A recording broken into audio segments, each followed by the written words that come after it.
obviously there is a lot of AI processing happening right now, with Blur Exterminator and then the smart scopes. So it depends on what side of the conversation you want to have, but that can get, as someone who's been in this for a long time, I've noticed that it does get a little touchy on the topic, depending on what side you're on.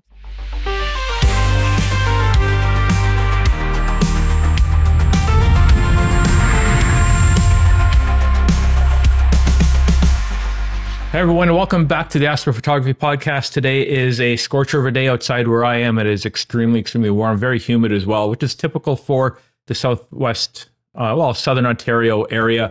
But today I have a fantastic guest with me. I'm really excited about this. Kevin LeGore. He is a product specialist with Skywatcher USA, and Skywatcher USA is responsible for Skywatcher in North America. Kevin is an avid astrophotographer. He knows his equipment, he knows gear, and today we're going to be talking about something that I've been wanting to get into for a little while, and I think he's an expert at it, which is the dual rig setup. So having two scopes going to two cameras, different types of cameras, and imaging the same thing, and then bringing the data together for a fantastic view. So maybe you're cutting your imaging time down in half by doing that. Maybe you're trying different techniques with the data that you have, but the results you can get can be completely different from what you might be used to. So Kevin, welcome to the podcast. Thank you for being here today and joining us. Of course. Thank you very much. And obviously I'll be seeing you in like a week at Ontario. I don't know when this is going to be airing, but we'll be seeing each other in person here very, very soon. So yeah. So next week, for those that are listening or watching, next week, the 8th is is Starfest here in Ontario, which is put on by the North York Astronomical Society. And it's a great event. Starfield will be there this year. Skywatcher was there last year. Unfortunately, I wasn't able to make it. And Skywatcher is coming again. And actually, Kevin, you're going to be joining me up on one of my talks, I believe, as well. That's what I've We're going to be heard through the grapevine. So. Yeah. So I'll be giving a talk about equipment, and we'll be getting into AI, which just seems to be a bit of a hot topic for me lately. And Kevin's agreed, or maybe he's been told. I have not heard about it, but obviously there is a lot of AI processing happening right now, with Blur Exterminator and then the smart scopes. So it depends on what side of the conversation you want to have, but that can get, as someone who's been in this for a long time, I've noticed that it does get a little touchy on the topic, depending on what side you're on. So. It can. AI can be a fantastic tool. I've seen some really good examples of it in the medical industry, reading some articles about it. I've been using it myself in my business for my workflow. When I have like 4 spreadsheets where I have to start combining data together, I say, okay, well, here are my 4 spreadsheets. This is what I want it to look like. Go. And then 5 minutes later, there it is. And that would have saved me 2-3 weeks worth of work. So now that just adds to my productivity. We've talked about it on a previous podcast. We had Justin from Icarus Technologies, who puts out the Stellarmate Pro sitting behind one of the monitors here that I need to try out more. Just been so hot here. So I have a Raspberry Pi 4, and I 3D printed a case for it. Never mind the white dots. I got to poke those out. And so I've had a Stellarmate license for a long time, but now I'm actually starting to use it. And I had some equipment set up in front of me and behind me. I'm just getting ready for Starfest. But what I like about what they're doing is putting AI into the imaging process, right? So telling Stellarmate, or Stella, right, as they're aptly calling it, I want to image this for this long using these filters when it's above this many degrees over the horizon. Go, right? And like that, I think that's amazing. We've made astrophotography easier as it has been in the past, whereas now with some great products that are out there, like one of these guys, right? Talking about Stellarmate, but the ASIAIR, right? This makes astrophotography really easy for anyone getting into it at all levels. But now we can take it a step further, where instead of, if we know what we want to take a picture of, we just tell it. So I think that's a good use of AI. Mm-hmm. No, definitely that. Like what you get out of Stellarmates and ASIAIR, 10, 15 years ago in the early 2000s when I was just getting started in a lot of this, you would have had to spend a mint and be a near computer whiz to know how to automate a system overnight to where it would just go and do its thing. And I've had friends who have done it, but it was a process. Where now it's plug and play. I'm sure the image quality you get then compared to what you get now with some of the sensors we have with cameras was not nearly as... Oh no, I've had friends using like 11,002 CCDs, which at the time were like legendary. And then the 16803 came out, and now you look at them and you're like, this is archaic. And the QE is like 50 and going to be here all night. And then you put up like a 455 or a 571 camera. It's like, boom, one shot, you're better than you were the first stacked images. It kind of reminds me of, I was at AIC and I was talking to someone who had one of those old CCD sensors. They said, yeah, I used to have to do like 15-minute subs. I'm like, did you walk uphill both ways to school too? You do a 15-minute sub with this modern sensor, you'll blow it out on like even the darkest targets. It'll just be... I can think not only that, but all the satellite trails that you'll have going across your image at once, right? Actually, I'm not making a segue out of this, but talking about AI, there's a group of students here at University of Toronto that have come up with a system to actually take real-time satellite data and put it into a computational model that they developed, and it'll interface with your equipment. It'll know like what you're pointing at, right? So your RA and DEC coordinates. And it will tell the software when to start imaging and when to stop, based on when a satellite's going to come across your field of view. Yeah, we could talk about it more next week. It's really, really cool. There's a whole website on it as well, but it's a project that they've been getting off the ground here. And I think they're even working on a Nina plugin for it, which hey, why not? But we're talking about Stellarmate.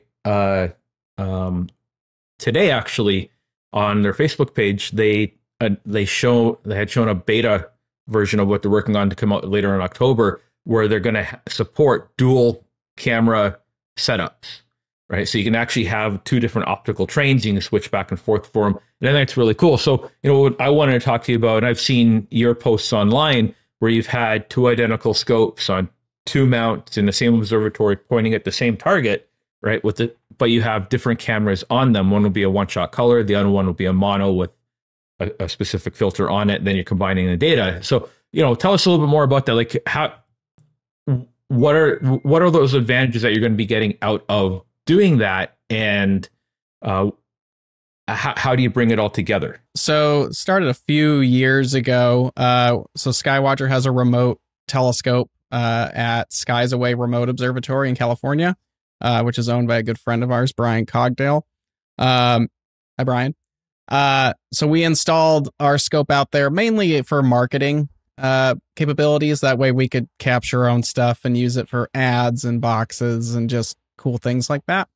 And then there was some room in there. So a friend of mine installed his own setup in there, and it just happened to be a duplicate of what we were using, which at the time was a Paramount MX, plus a Esprit 150 and ZWO 6200. But he wasn't as big into image processing, so he did a one-shot color, and we had our monochrome with an FLI centerline filter wheel loaded with, as you're wearing, chroma filters. So we were messing back and forth with all of that, and it was awesome. And then it's like, oh, yeah, I've seen people like Rogelio Bernardo do dual scope imaging, and it's like it'd be kind of an interesting experiment to just see what it's like, because one of my biggest annoyances is having to do RGB filter imaging and then put all that together. And as a lot of us know, color really isn't a huge deal with monochrome. It's all luminance is the big push. So what I started messing around with was shooting one-shot color on my friend's telescope and having my second scope, our Skywatcher telescope, just pound the field of view with a luminance. And I started messing around with this and then this. And then it's like, oh, well, why don't we just try it all on one night? So we were using SkyX LTI, which is it was kind of like a behind the scenes. You can use it on SkyX, but so I would just program a run on one telescope, and then I would program an identical run on the second telescope. So they really had nothing to do with each other. I'm just telling two individual systems, go here, do this, shoot this long. Now, obviously, it's probably getting better, especially with the Stellarmate update, where you can have one computer run everything. But yeah, at the time, it was two individual systems that I would just program and run. But the advantage of that is I could double my time on a target in one night and get a lot of, and I really like odd, faint things that require quite a bit of time. So like LDN, LBNs, all that oddball stuff. Yeah. And you need really good skies and really good luminance to really power through some of that. And I got really good at doing that. I haven't done it in a while just because we're reconfiguring some stuff, but I started to mess around with that. I think I have a picture of the two scopes here. So this was just a screen capture of us imaging one night. I don't even remember what target I was shooting, but I was running both of those simultaneously. And at the time we were running Prima Luce Eagles as our computers. The South Pier, the one closest with the two Esprits on it, that has been switched out to a Stellar View 180 now. But the Eagle is still our main imaging software control system of choice. But that's the setup right there. And just program them and let them go. And that worked out really well. I always like to think of it like the movie Contact, where it's what's the first rule of government spending? Why have one when you can have two at twice the price? So, and I understand that these systems right here are incredibly expensive, even by today's standards. There's a lot invested in there. But you could shrink that down to anything. You could do it with two ASIAIRs and a Red Cat, or, whatever you want to do. It's just the mindset is how you're approaching it, but you can do it with any piece of gear. And obviously that's probably getting a lot easier nowadays. I agree with what you're saying about color, right? Doing LRGB or RGB filters and having to combine it, especially if you live in an area like I live, where the weather doesn't always cooperate. During the months between October and April, you're lucky if you get 5 nights.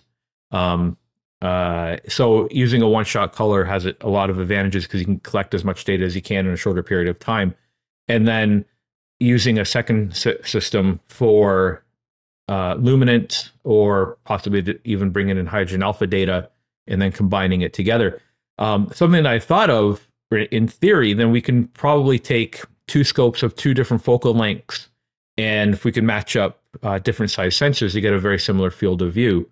What would you think of something like that to bring data together? Tools, PixInsight should be able to handle that. Yeah. I've seen people do that too, especially if you're a user of PixInsight, and you can do that star alignment where it will scale and do all kinds of crazy things. And as both of us know, and maybe some of your viewers, you don't really need the scopes to be the same focal length, especially if one is the lesser of the two in resolution would probably be shooting color, because you don't need the resolution of color. And the high res will be the luminance. So that's how I've approached it. I have done it before with two different telescopes, but it was a lot easier just to use two native scopes, less work. But PixInsight will do all kinds of stuff for you now. I'm going to try and see if I can bring up some data while we're talking to show what this stuff can do. But as I do that, yeah. So other ways that you can do this as well, instead of having like two mounts and two scopes, two cameras, it can be done with one scope. Sorry, no, you can't do dual imaging with one scope. It can be done with two scopes and one mount. And then different software packages will allow you to have a second instance of it running. I'm sure it's going to be a little more intensive on the imaging computer itself. It probably need more memory in order to keep everything from crashing. And you can do that as well. You can have the two instances. The one thing that I've always found can be tricky is when you start getting into guiding, right? Because if one image, if you're imaging at different exposure times, your guiding and your dithering can be an issue.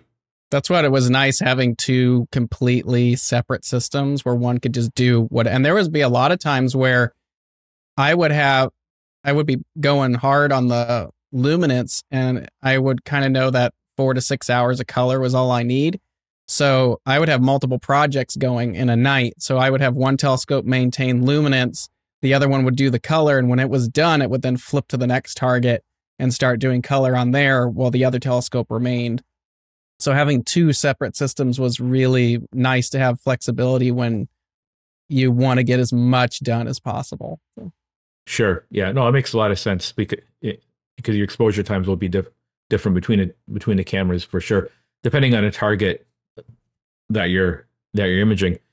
Is there? You mentioned about the LDN targets.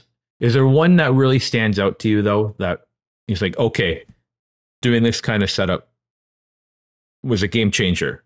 My biggest one wasn't even an LDN. It was the Veil Nebula. So I have a 1 gig mosaic of the Veil Nebula, which I could probably pull up here while I'm at it. And this is my processing computer that we're on, which has, like you were saying, you need a computer to back a lot of this up. So this is a Lenovo Legion tower that I'm running with 6 terabytes of drives installed and 64 gigs of RAM. So this thing plows through data. That was a learning curve too when you start doing high level, big format processing is RAM on a computer. I mean, you try to process a 16-bit laptop when you're talking 60 megapixel images, you're just let the thing run overnight, where I can stack a collection of these while doing this in 10 minutes and it doesn't care. So RAM is the big deal. I used to turn the vent off in my office in the wintertime because the amount of heat that would come off of my machine, right? Just from processing before I did an upgrade. I remember the days I used to work at Computer City when I was 17, so almost 30 years ago. And wow. RAM at the time was $50 a meg. Right? And now, we're buying 32 gig sticks for $40. Oh, I just bought two. I don't even know where they are. I think they're 256 gig, like little SD cards, and it was like $25 or something like that. I have the first commercially available USB stick. That's a little piece of history. It was brought up by IBM, and it was 8 meg, and I paid $80 for it. And it was one of those really cool things. I saw it and like, I have no money, but I got to buy it. And I was in college, and I remember my friends in the computer lab, right? And it was a brand new computer lab with Dell computers, and they had USB ports on the front, which was brand new. This was 97, 98, around that time. And everyone's going through their 3.5-inch floppies and figuring out the one that has their lab notes on it. They pop it in, right? And I pulled out my USB key and what's that, right? That's my USB key. What's that do? Well, you don't have one of these, right? And it had all my labs, and it had a couple of pictures and some notes, and I still had maybe like 3 megs of storage left on it, right? That wouldn't last very long now. Was it my full frame Nikon, my 810A? I think it's 50 megs per image. Yeah. Right. For a full frame, 36 megapixel frame. So yeah, storage is key, and luckily storage has come down in price quite a bit. I have a backup hard drive that everything's backed up off the tower. That was 8 terabytes of drives, and it was like $200 or something like that. But everything that you're running on your computer, you want to back up, especially when you're talking data files. So there's backups. I would love an 8 terabyte SSD, and I know they're coming. Right now it's like, you spent how much on something like that? And in like 2 years it'll be like Costco for why didn't you buy $2 or something like that. Yeah. Yeah, Um, we just need 6-inch appos to follow the same rapid decline in price. they're getting there. The Yeah, quality can be questionable the lower you go, but you yeah. know, Well, that's a key part. Quality 6-inch appos yeah. to come down in price. All right. Um, Yes. Yes. so I could sit here and rant on equipment all day, so I'm gonna go after this one instead. This was kind of the Sure. image that started it. So this Okay. is Wow. the Veil Nebula. I don't do mosaics in nice, clean things. I like them bricky, kind of like this. This is 14 Mhm. panels. I think this is the full resolution too. I don't know if I can find where the properties image. Anyway, it's big. It's really big. So this is 105 inches by 165 inches. Currently, I don't know what the DPI level is at this point, but the Veil Nebula is my favorite target. I'm a deep sky observer too, and Veil is my all-time favorite. And it all started with the first panel, which is down here. Thank you. It was just the Western Veil, like everyone else does. Sure. And Yep. what I noticed was it was a color picture on just the color telescope because it was available that night. And I noticed there was this really weird dust out here that I've only seen in a very, very small handful of pictures.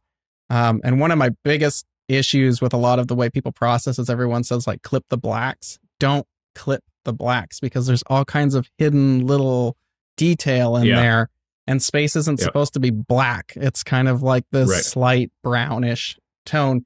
So what I did was I threw the other telescope with luminance on there and ended up finding that there was this really big dust cloud around the Western Veil. And you can actually see where the Western Veil is and then the dust area down here. And it's almost like there's a shock wave occurring from the Western Veil, pushing the dust out and away from the center there. So I kept going and going on that till my computer just had a really hard time stitching all this together. But this is the largest mosaic I've actually done because this is this was bin 2x2. I usually bin 2x2 just to match the seeing up a little bit better at times. But each panel is 16 megapixels and there are 14 panels total. So the nice thing, this was with a 6-inch triplet. So you can just see like the dust and stuff that's in there and all the little details that are hidden. My favorite stuff, though, is there's up on the Eastern Veil. You get down into here. There's just all kinds of really intricate detail that's just hidden in there. But there's even lots of structure. Yeah, but there's even like right here. There's a little edge on galaxy hidden in there. And I do have a working mosaic currently of the Witch Head, which I haven't completed. I need to get back on that. But this is really what started the dual scopes because trying to do something like this with one telescope would take forever to do. I think each panel here is 8 hours, if I remember right, 4 color, 4 luminance, and stitch. So 8 hours per panel, 14 panels total. So, but yeah, that's kind of what started it. And I just started experimenting with that as well. So that's how far do you want to take this? I don't know. I haven't added to it in a couple years at this point. So it's kind of just sat there. I wanted to kind of fill out down here more, but it's just, time and there's other things going on. And then it's also like, oh, what other objects could I try this on? What else is like super elusive out there? So, but yeah, that's where it's been really started at this point. So that's amazing. So you said that you've always, that you love the Veil Nebula, right? You like imaging it. You go back to it. So if you were cast away on a desert island, but you had all the gear at your disposal, all your gear, and you can image anything except for the Veil because it's not in the sky, what would you image? I probably would go after some weird dark And that's nebula. this is the only thing that you can image.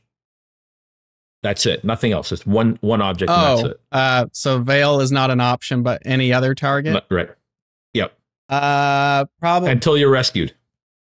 Probably the Witch Head, just because it's like there's all kinds of weird stuff in there, or something in just give me the whole constellation of Cepheus at that point, because that has so many. That is a dark and dirty constellation right there. There is so much stuff inside of there, and it just the whole constellation is a nebula, much like Cygnus and Orion. They're just filled with all kinds of stuff, but Cepheus just has the weird, nitty gritty, off the deep end kind of stuff. So, yeah, that's pretty cool. If you were to recommend someone who wanted to get into dual setup imaging, where do you think they should start? Really, you can kind of do it with anything. I like having the two setups. So, I mean, you could do that with like a small strain wave mount at this point. You know, if we're on a budget, probably a set of 533s, one color, something that's got no amp glow, really clean. I use 455s, but that's because I have work pay for everything for us to use, because we use it for evaluation testing, so they're just there. But that's just field of view at that point. But like your Gear 60, two of those, two small strain. I'm going to pump our own, like our new Wave 100. Like, it looks amazing. I have it set up in my shop right now too. Yeah, and we'll have the waves next week going out. But yeah, just two of whatever. But you don't need to get elaborate. It just happened to be that we were using 6-inch triplets. But, you know, again, you could do whatever nowadays. So just, I would say, get a quality telescope. There's a lot of affordable and lesser quality telescopes out there, but good data in is good data out, and whatever makes that better. And try to match your pixels so you can get the sharpest image possible, whether you want to do that bin 2x2 or 1x1, but match it to get nice sharp stars. Right. And run independently? I would prefer to run independently, because if one's having a problem, it doesn't shut you down completely. Or if you're working on multiple projects, you can have them bounce. Because I would have, as I would move on like the Veil Nebula, it would get later and later in the season where it's like, oh, I can only get 2 hours tonight before it's too low. But then I have whatever else time for the night. So move to the next target. So one can finish that and the next one. But I plan mine out mentally. It's not automated. I will automate the run, but I plan everything out like by hand. The mosaic is all planned out by hand. There's not software that does that one. So you don't use like Stellarium or I use Seal or anything like that Sky Safari to just look at it. And I kind of figure like, okay, this star needs to give me this position to align, but I would build all that mentally. And you know, note it down on a notebook and be like, I need this star centered to frame this portion. Obviously, PixInsight, or I'm sorry, there's a lot of programs now that allow you to just build a mosaic, like the net inside of the software, where it's like, you know, plate 1, plate 2, plate 3, plate 4. That's probably an easier way of doing it nowadays. SkyX could do it too, but it couldn't do it at the time in LTI. So. Okay. Is SkyX your go-to imaging software? I like it just because that's what I've used for years, and I've used Paramounts because they've been so reliable. Absolutely. The ASIAIR, I've switched over to our EQA-RHs and the wave mounts recently, just because at the time we didn't have the EQA-RH available when the observatory was built. So we didn't have a high-level mount. Now we do, and all my imaging and testing now is done on an RH8 at this point.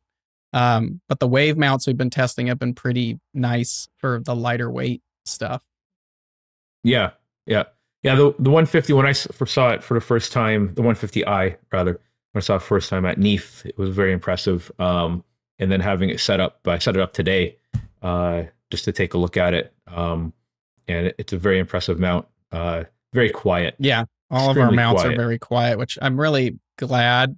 That's kind of our signature, but we use those stepper motors, which they're just quieter there's not all the chatter of some of our small mounts like the AZGTI use servo, but a lot of the bigger mounts use the steppers. The stepper. So yeah, I came from an old LXD 75.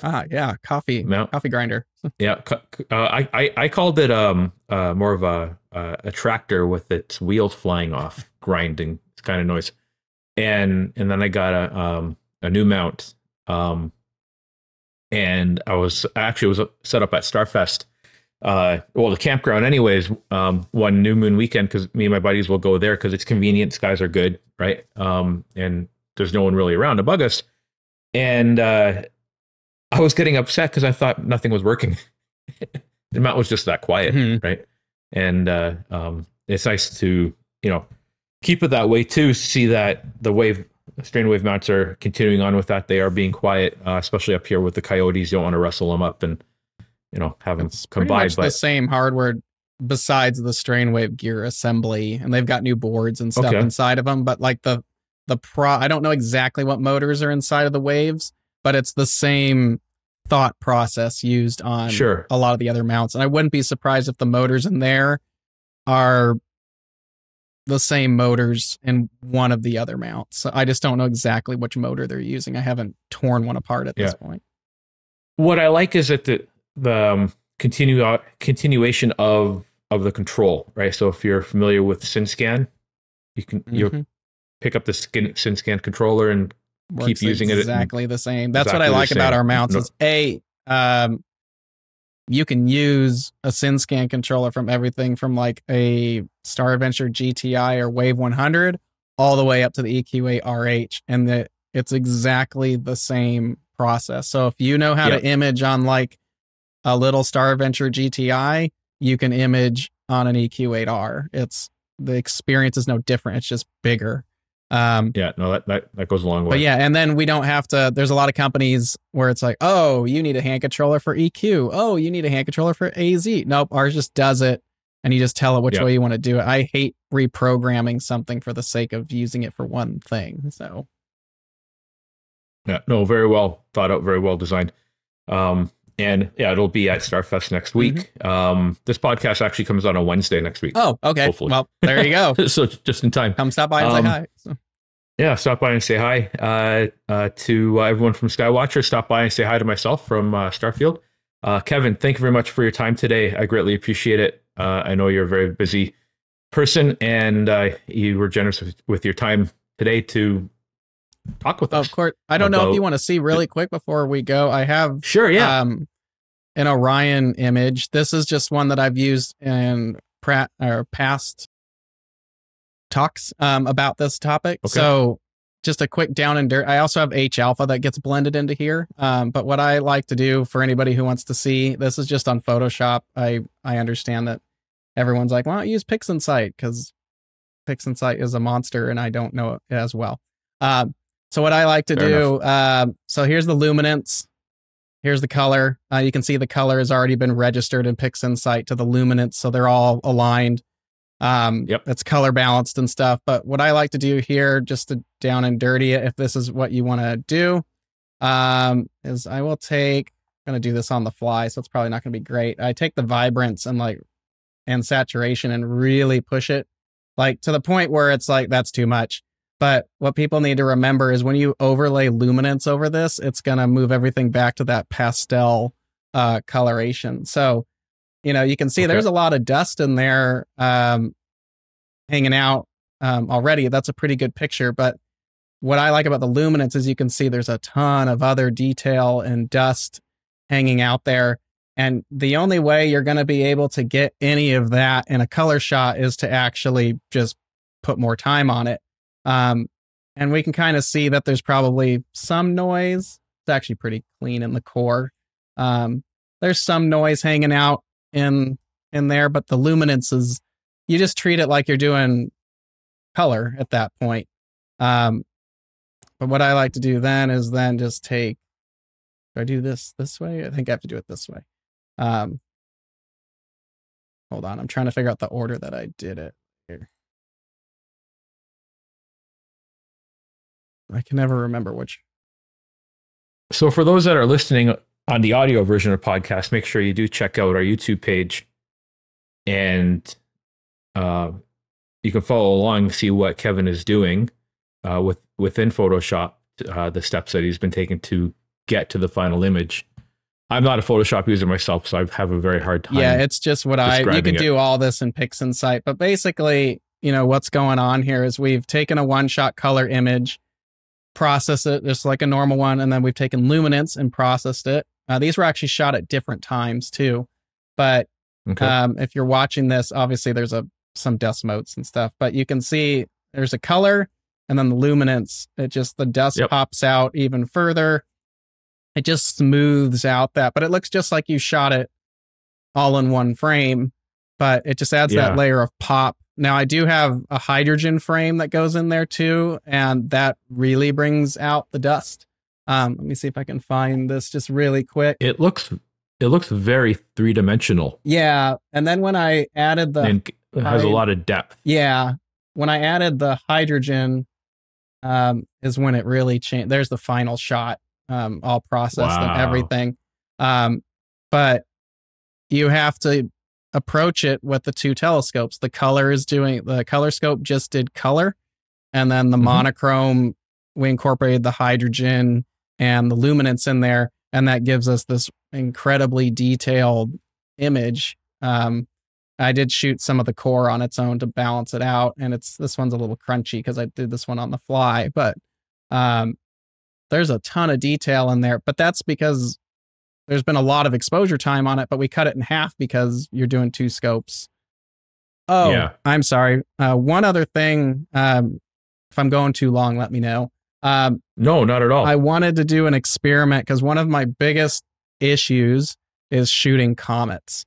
So I wanted to try it when we had Comet Leonard up. Okay. So I did. Let me get rid of all this.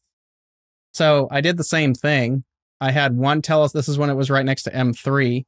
So I had one telescope shoot luminance, 20 minutes, because obviously with comets, they're moving really quick. And I've never been able to process a good comet picture. That's always something screwy with it, no matter how hard I try. So I had one scope shoot luminance, 20 minutes. And then exactly the same time I had the color shoot color. And then I was able to blend those two together. Let me just pull this up real quick, and that'll be pretty much it. But this was really effective, and it's the first time I'd ever done it with a comet, which turned out to be really, really helpful. And it would be even better if it was on a faster system. But here's the final, where is it? This is how it came out in the final shot. That's only 40 minutes total. Wow. But the nice thing about it is it's 40 minutes of total exposure time, but on a comet, it's only 20 minutes of movement. So that was a unique, but a big advantage to using two scopes simultaneously for kind of an oddball thing like this. So it's really more about time. And at the remote observatory, time is not a problem. But for a lot of people out there, time is a problem, and you just don't have, like, if you're going to a star party like next week, you're out there 2, 3, 4 nights, and maybe that's your thing for a few months. So collecting as much data is the way to go. It's almost like data mining for an astronomy. So having multiple systems run faster and faster. So I like doing it. It's easy to do. It's just an investment. That's amazing. That picture of the Orion Nebula is just gorgeous, right? And you can see the real depth in it, and it does look three-dimensional. But having the ability to use monochrome to isolate the wavelength, because you could do dual band, multi-band color, it just doesn't isolate it, and it makes it even harder to blend it together with the color. So. Kevin, thank you very much. Of course. Thanks for having me on. Thank you very much. I look forward to seeing you next week. Yep. Got some fun stuff coming. Oh, awesome. Looking forward to that. Everyone that's been following along and watching and listening, thank you for, as well for liking and subscribing to the podcast. And we look forward to bringing you more great information in future episodes. Clear skies, everyone.